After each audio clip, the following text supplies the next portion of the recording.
CroatianSports.com Nation. Today, we are sitting down with one of the most exciting new names in the UFC, a man who just made a thunderous debut in Perth, Australia, flattening his opponent in under 2 minutes. Brando Peričić is bringing the pride, the toughness, and his Croatian heart to the biggest stage in mixed martial arts.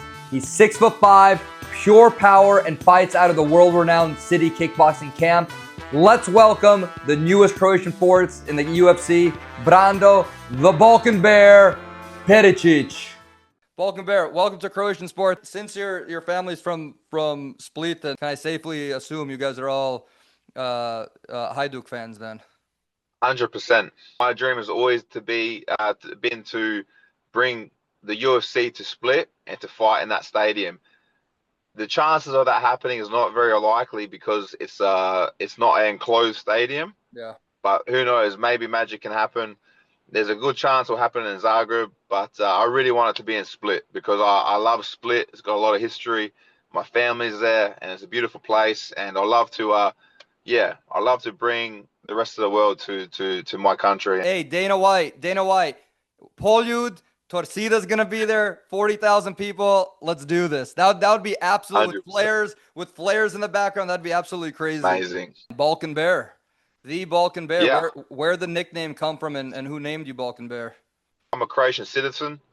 My father's side is full Croatian. My mother's side is half Croatian, half Bosnian. My fight style itself, I tend to maul people. When I fight, I'm in there. I'm very dangerous, very aggressive. And yeah, my uncle said to me one day, "Why not Balkan Bear?" So look, you're Australian born, Croatian roots. Yep. But you're fighting out of City Kickboxing in New Zealand. Did I see a little haka at the end there after you won? It wasn't a haka, it was a pukana. So that is like that is something that the Maoris do. Like after the haka, just to show a bit of mana, a bit of like warrior side. So I just did that for them. I live in New Zealand. I train with a lot of New Zealanders, and I love the culture itself. There's a lot of Croatians in New Zealand. I've got a lot of support from the Croatian community there.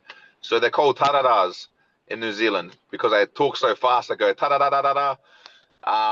And they originally, most of those Croatians were gum diggers back in the day. So they, there's a big Croatian community. Yeah. And I got a lot of support. So they loved it. You're a triple threat. I wasn't going to do the call or, I wasn't going to start dancing. La la la la la la la la la. Yeah. What the hell happened with the flag? Why didn't they let you come out with the Croatian flag on this fight? I've been watching UFC for 20 years. Everyone comes out with the flag.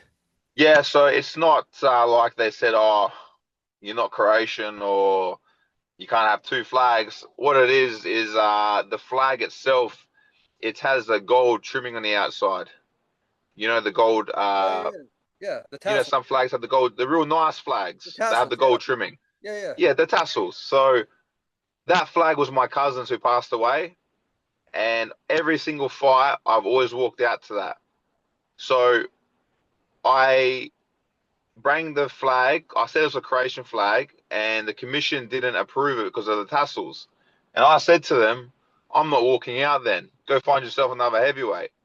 Right? And I was legit not going to walk out. And this is 5 minutes before my fight, 10 minutes, right? And my coach is like, what are you doing? I'm like, no, fuck them. This is my cousin's flag. Like, I promised him that he's going to come with me in the ring.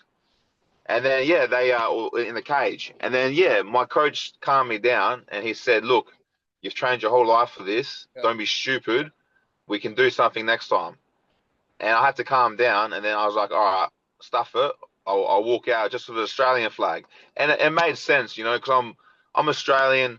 Sure. We're fighting in Australia. So for me, it was like, you know what? It doesn't matter. The flag's with me in the back the stage. I'm warming up with it. I can do a post after. They even said to me, cut the tassels off. And you said absolutely not. Nah, I didn't say. I said a lot of other nasty words. So you've seen our. If you haven't noticed, I got a bit of a potty mouth when I speak because I'm Australian. So we're working on that. You're 31 years old.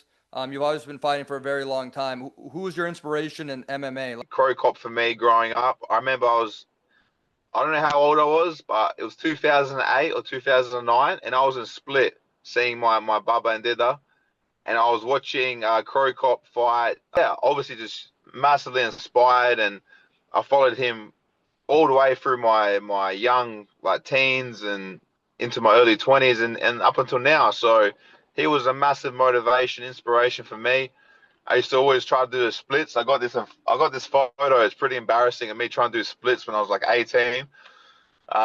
It was like halfway there, but I thought I was CroCop. So yeah, CroCop is massive. And he actually just followed me today, which is cool. Cool. So that put a big smile on my face. I was Cool. like scrolling on Instagram this morning, and I saw CroCop, I was like, no way, I filmed it. And just talking about the UFC heavyweight division, there's another Croatian heavyweight out of just south of Dubrovnik, Ante Delia. What do you know of Delia? Have you ever spoken to him now that you guys are kind of competing for the same spot? I've been following him for years. I've been watching him for years. So I know his managers. I actually trained in their gym, UFD gym in Germany, Düsseldorf, and I spoke to Ante on the phone. We message here and there, and for me, it's it's not a competition between me and him. We are both Croatian, and I wish him the best and all the best for his family. But yeah, like for me, I'm not looking to fight him. I'm not looking to fight any of the Australian heavyweights. I want to fight everybody else. I don't want to fight my people. I'm not interested in fighting friends. Once I train with someone, I don't really want to fight them. Yeah. It's just a respect thing.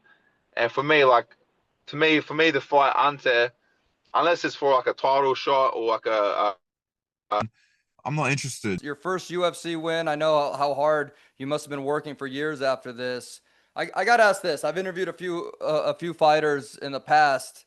You made quick work. You made quick work last week. And I'm sure you're a happy camper. Obviously, you're on cloud nine. You're all pumped up. You're jacked up. You leave. You do your presser. What the hell do you do after to unwind? You have a cup of tea. You play video games. Like, what did you do after the fight to unwind this week?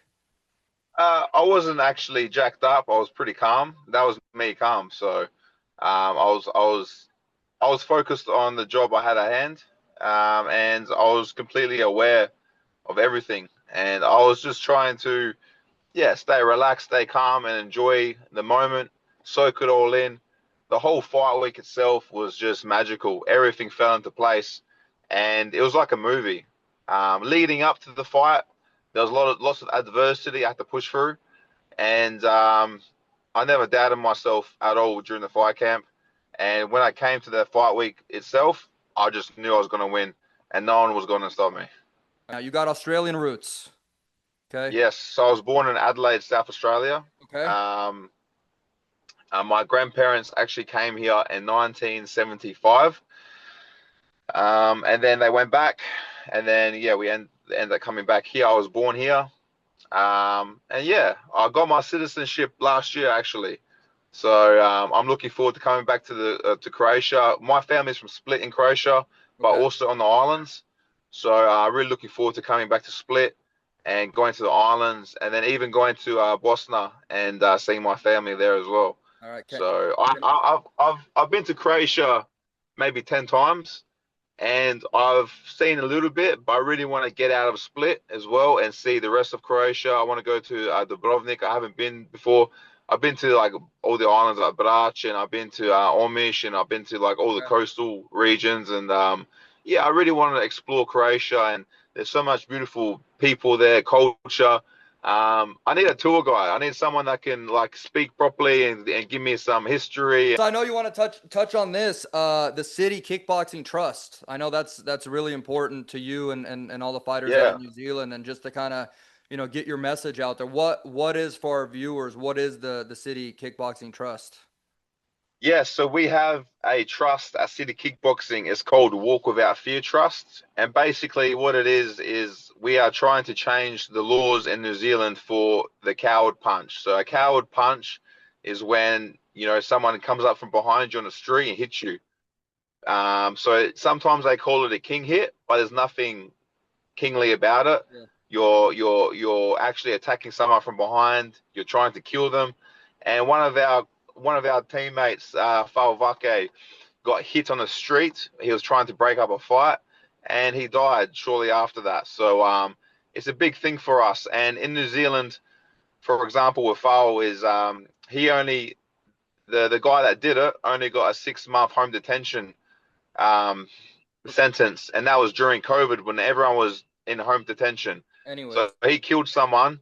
He affected everyone's lives, and we lost a good friend, a father, a husband, a brother, a son, and that guy got nothing in return. In Australia, if you do that, you go to jail for 10 years. So we are trying to stop street violence. And yeah, so we have a trust. If you go to walkwithoutfeartrust.org, we are trying to raise money for that.